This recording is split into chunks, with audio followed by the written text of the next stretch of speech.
Okay. I've rewritten this intro like 6 times because I keep trying to make it sound profound or whatever, but that's exactly the problem I'm going to talk about. So let me just say it. I was 27, standing in my boss's office. He'd just torn apart my work in front of the entire team, called it mediocre, said I lacked initiative. The whole room went silent. You know that silence where everyone's looking at their shoes because they're grateful it's not them. And you know what I did? I smiled. I actually smiled. I said, "Thank you for the feedback," like a complete robot. Then I nodded, gathered my papers, and walked out like nothing happened.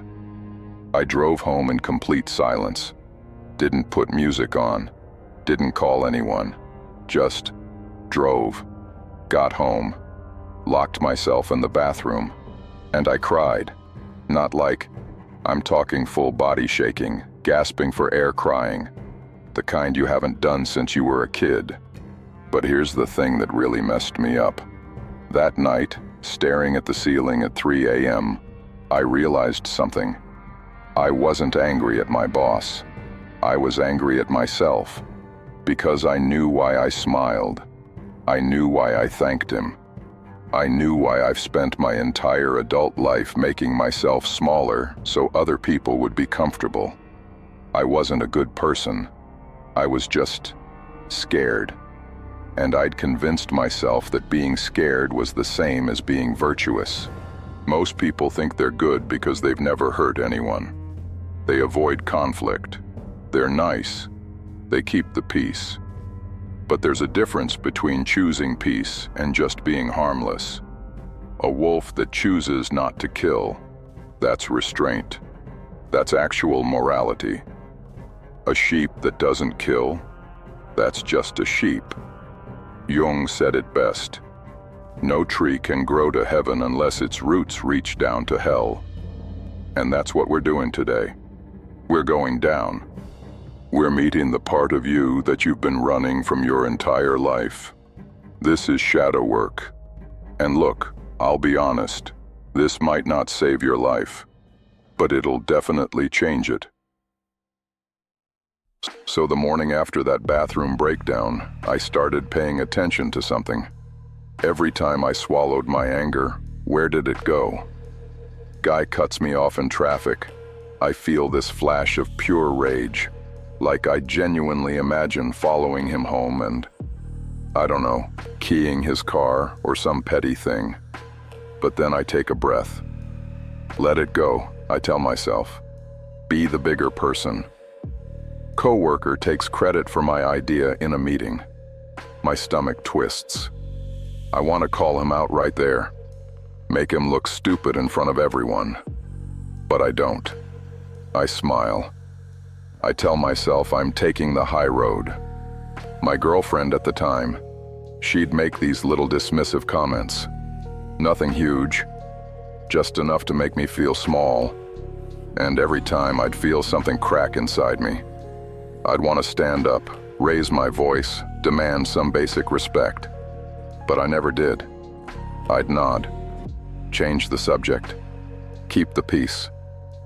And after a few months of this, I started having these dreams, violent dreams. Dreams where I'd finally snap, where I'd flip the table in the meeting, where I'd scream at my girlfriend until she cried. I'd wake up feeling guilty, like, what's wrong with me? Why am I dreaming this stuff?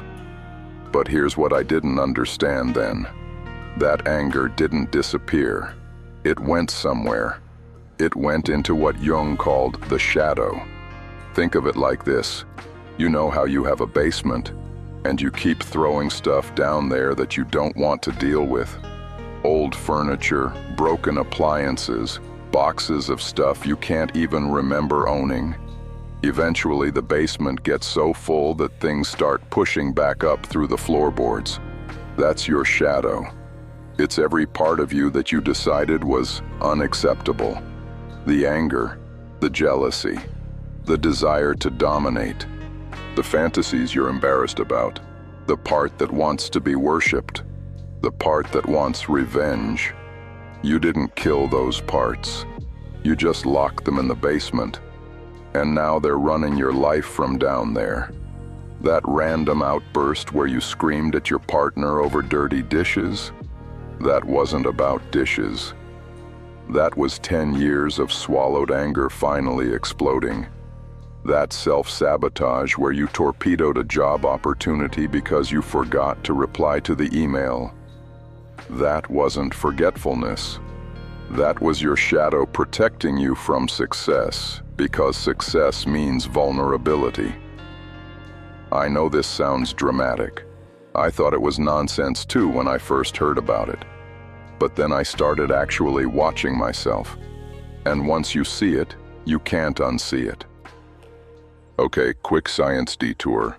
I promise I'll keep this short because I'm not a neuroscientist. I just read way too much at 2 a.m. when I can't sleep. Your brain has two systems fighting for control. Your prefrontal cortex, that's your civilized brain. The part that thinks about consequences, makes plans, tries to be good. And your limbic system, that's your lizard brain. The part that just wants to fight, survive, and dominate. It doesn't care about your career goals or what people think. For most of your life, the prefrontal cortex has been trying to manage the limbic system, like a CEO trying to control a wild animal, and it kind of works, until it doesn't. Because pressure builds. You suppress the rage, you deny the jealousy. You pretend you don't want power or money or status. You tell yourself you're above all that, but you're not above it. You're just pushing it down. And eventually, one of two things happens. You explode, or you implode. I did both, actually. Let me tell you about the time I almost became the thing I hated. This was like 2 years after I started doing shadow work. I'd read Jung. I'd done the exercises. I felt powerful. For the first time in my life, I wasn't apologizing for existing, and I overcorrected. Hard. There was this meeting at work. Junior guy pitched an idea that was honestly pretty mediocre. Old me would have nodded and said, "Interesting approach." New me, I tore it apart. Not constructively. I actually humiliated him. Used that same condescending tone my old boss used on me. Watched him shrink. And I felt good. Powerful. Like I was finally using my integrated shadow. Except that's not integration. That's just being the bully. I realized this when I got home, and my girlfriend at the time, different girlfriend by then, she looked at me and said, "You know you're becoming the thing you always complained about, right?" And she was right. That's the danger with this work. When you first access your shadow, it feels like a superpower. And there's this temptation to just unleash it, to dominate every conversation, to win every argument, to prove you're not weak anymore. But that's not the goal. The goal isn't to become your shadow. It's to integrate it. Think of it like learning to drive. When you first get behind the wheel, you're terrified. You can't control the machine. So you drive 10 miles under the speed limit and brake at every shadow. That's the nice guy phase. Then you get confident. You start speeding, taking risks, cutting people off. You're not scared anymore. That's the asshole phase. That was me in that meeting. But eventually, you learn to actually drive. You have access to the power, but you're not controlled by it. You can go fast when needed, but you don't need to prove anything. That's integration.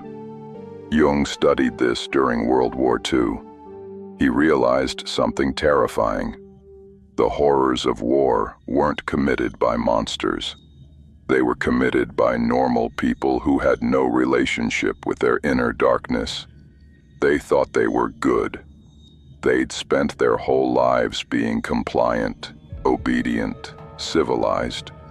And when the social order collapsed, They became the very evil they claimed to oppose, because they'd never looked at it. They'd never acknowledged it. They'd never learned to control it. The thing you refuse to look at is the thing that will destroy you.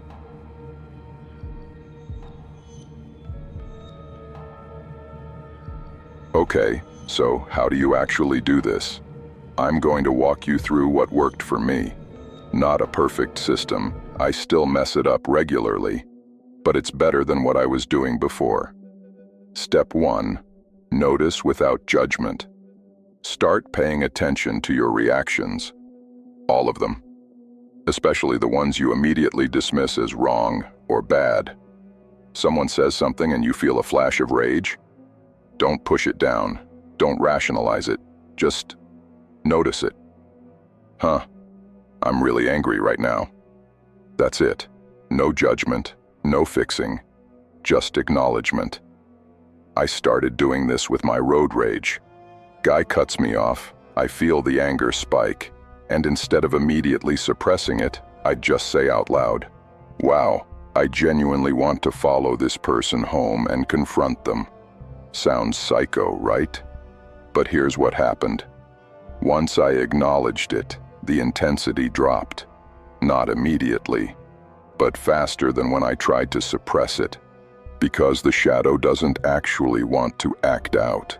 It just wants to be seen. Step 2. Dialogue. Yeah, talk to yourself. This is going to sound insane, but it works. Write letters to your shadow, or journal conversations with it. Ask it questions. Why do I sabotage myself right before success? And then, answer.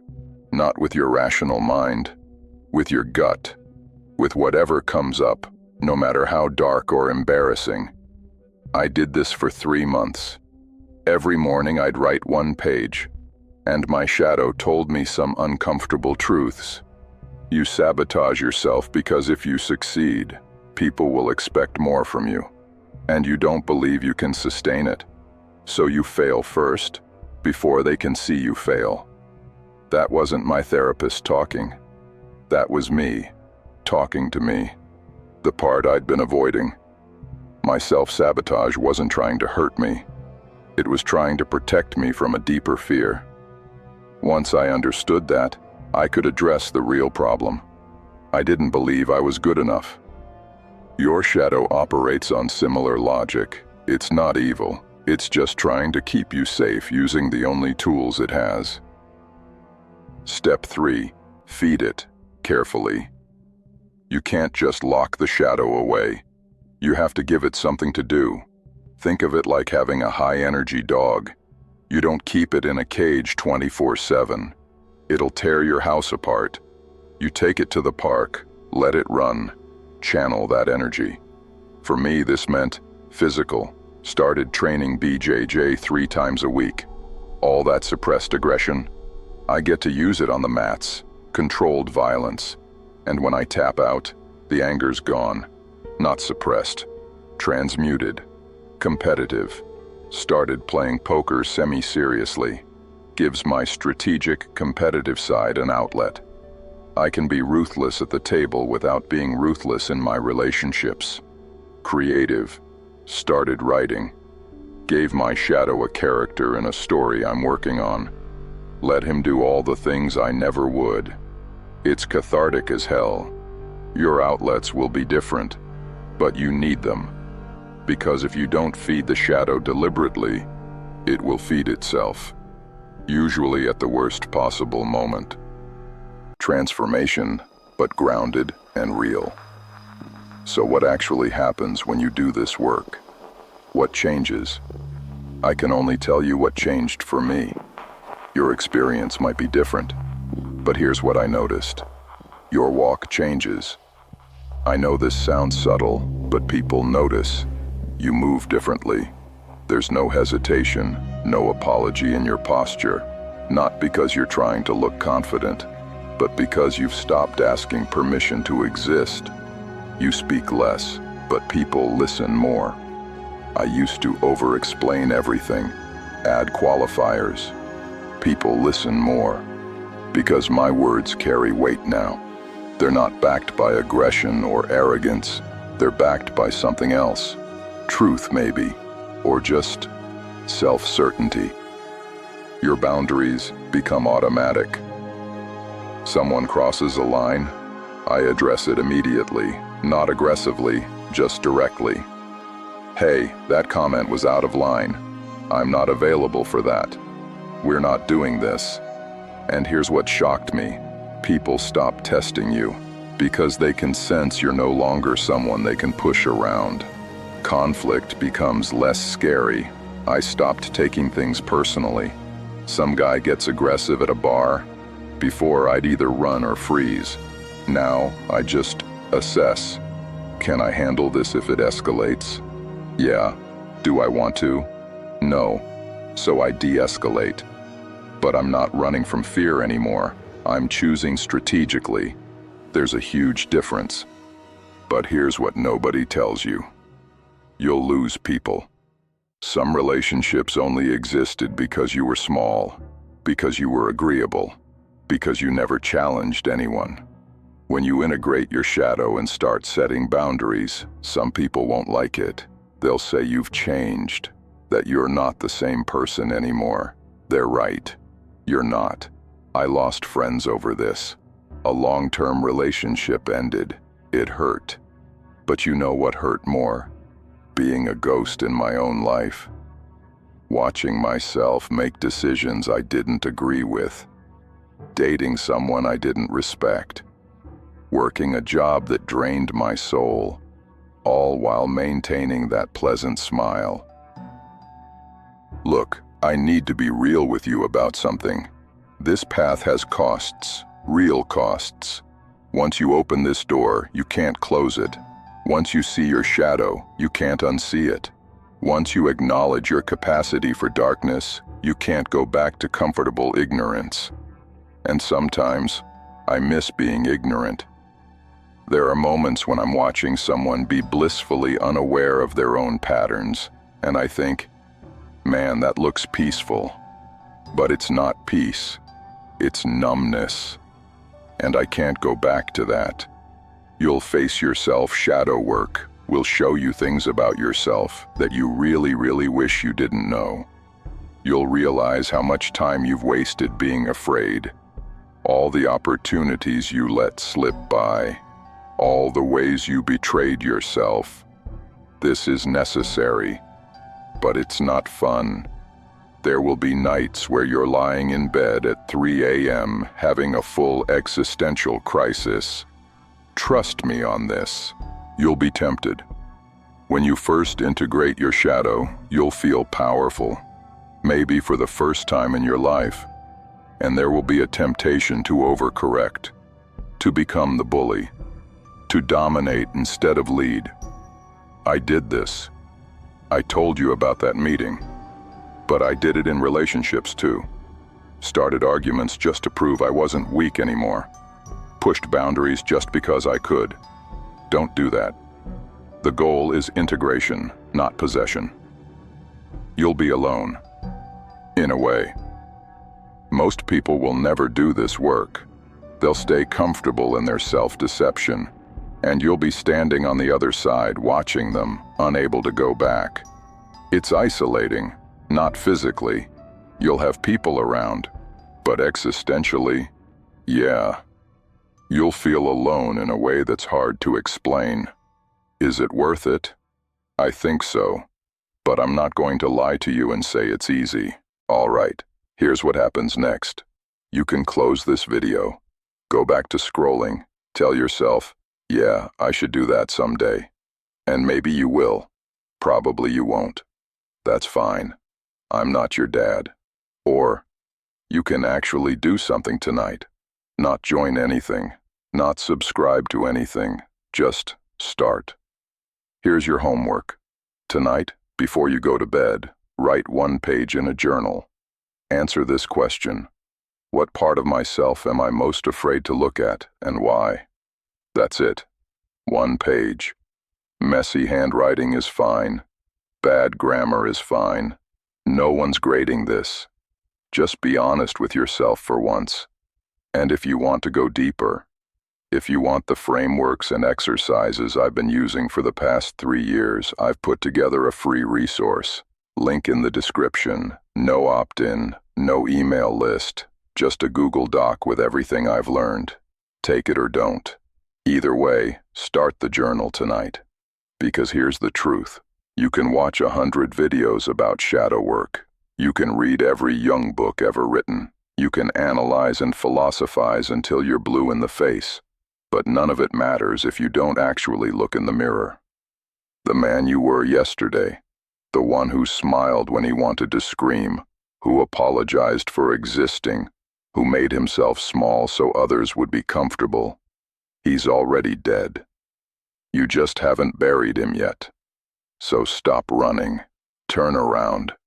Face the thing you've been avoiding your whole life. And maybe, you'll find that the monster in the mirror isn't a monster at all. Maybe it's just you. The whole you. Finally.